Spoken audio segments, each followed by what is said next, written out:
یو مضبوطی حمله اراده وکړه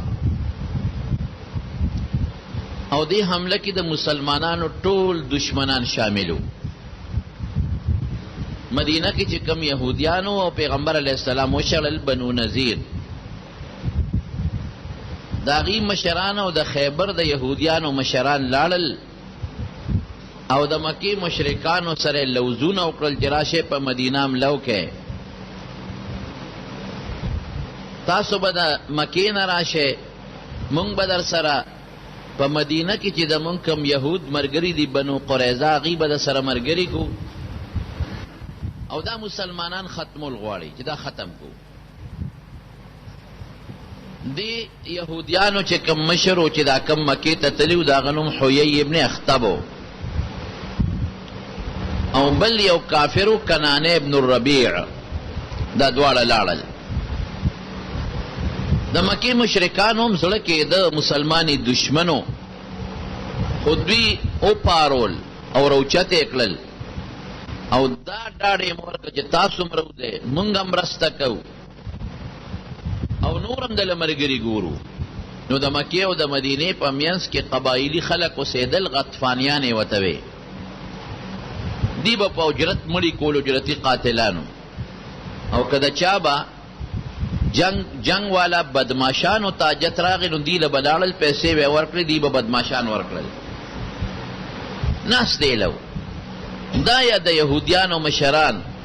لاړل هغې غطفانیانو پسې او هغې ته یې وې چې تاسو هم د مکې مشرکانو سره ودرېږئ، دین ستاسو او د هغې یو دی، مسلمان په شریکه دشمن دی چې دا مسلمان ختم کو. او ورته یې وې د خیبر د یهودیانو لوی ګړ دی، د خیبر چې څومره کجوري دي نو کال کې به نیمې کجوري د تاسو له درکوم. خو بلا مدن دی لکه چې ته چاته وې چې د تورنګزو د میریغ د غنمو نیمه ستا شوه، ډېر شی دی. د خیبر د کجورو نیمه به دله مونږ درکوو، دشمن شریک دی او ملګري شی د دې مکې د دې کافرو سره او په دې مسلمانانو حمله وکړي. هغې وې ډېره ښه ده، هغې خو چې د کجورو واورېدل چې نیم کجورې باغ د ټولو باغونو نیمې کجورې راځي، خو ډېر شی دی او دشمن هم شریک دی، په شریکه به یې ووهو. صاحب د لسو زرو لښکر د مکې مکرمې نه مدینې منورې ته روان شو. دا ډېر شي و، 10 زره خوله لري او ټول مسلح دي، تورې دي ورسره، نیزې ورسره دي، اسونه ورسره دي، لوی لښکر دی. نبی کریم صلی الله علیه وسلم ته چې پته ولګېدله چې دومره لوی لښکر را روان دی، د هغه د خپلو ملګرو میټینګ راوغوښت. مشورې کېدلې حضرت سلمان فارسی رضی الله تعالی عنه هغه ورته وی د الله رسوله زمونږ په علاقه فارس کې چې لوی دشمن په چا حمله کوي نو مونږ یو دفاعي کار کوو، د ځان د بچکولو یو چل کوو او هغه دی چې مونږ یو خندق کنو. نو تاسو مهرباني وکړئ راځئ چې یو خندق وکنو، نو مونږ به دا خندق نه یو طرف ته یو، کافر به بل طرف ته نو بچ بشو دی. د حضور پاک دا خبره خوښه شوه او بی بس په دې فیصله شوه. او مدینه شریفه کې یو غر دی جبل سلع ورته وایي، د هغې غر شایې منتخبه کړه چې یو طرف ته به غري، په غر خو کافر راختي نه شي، او بل طرف ته به مونږ خندق وکنو، نو مونږ به د غر او د خندق په دې منځ کې یو، نو دشمن به واپس ذلیله شي وځي به. 3.5 میله خندق ډېر لوی شی دی. نبی علیہ السلام مبارک په خپله ورته نښې وښولې او کرښه یې ورته واچوله، وی دلته شروع کړې او 10 ګزه ځای یې په 10 کسو تقسیم کو، وی شابې تکړه شی او دا خندق به کنو چې تر څو دشمن نی را رسېدلی چې مونږ خندق کنېستلی. دا خندق دوی په 6 ورځې کې پوره کو. اون ختېدل ټولې 20 ورځې، څوک میاشت یادوي، څوک 40 ورځې یادوي علما، خو خندق په 6 ورځو کې پوره شوی دی. او مجموعه چې دی کم ځان د بچکولو نور څه حفاظت کو نو مجموعه په 20 ورځې لګېدلې. خندق چې کله کنېستېده رسول الله صلی الله علیه وسلم په خپله ورسره شریک دی او کار ورسره کوي، په خپله لګیا دی. یو صحابي وی قسم په خدای ما د حضور پاک په خېټه مبارکه په خپله دوړه ولیدله چې په خېټه یې دوړه پرته وه او څنګه چې مونږ لګیو او مونږ خاورې اوچتولې داسې به حضور پاک هم خاورې اوچتولې او چې څنګه مونږ کاڼي چلول داسې به رسول الله مبارک هم کاڼي چلول په ډېر مینه لګیا دي او یو بل ته لګیا دي شعرونه هم وایي نحن الذين بايعوا محمدا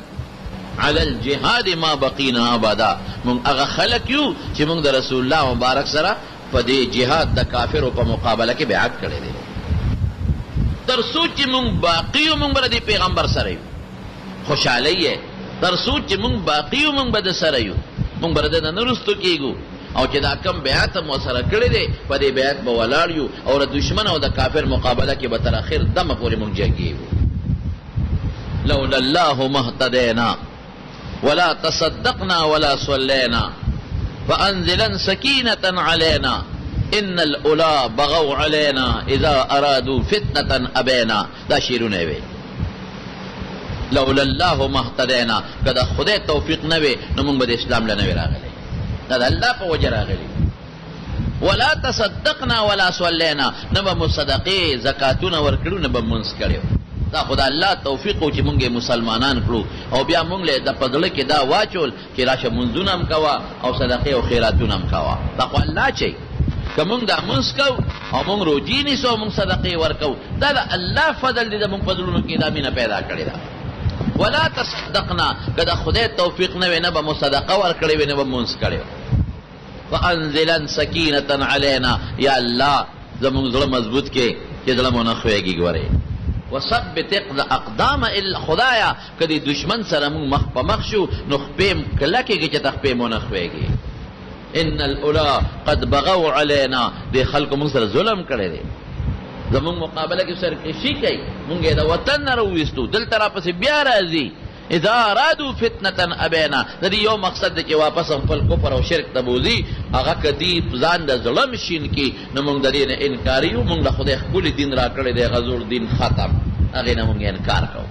رسول الله مبارک پم دا شیرونه وي او صحابه هم سره دا شیرونه وي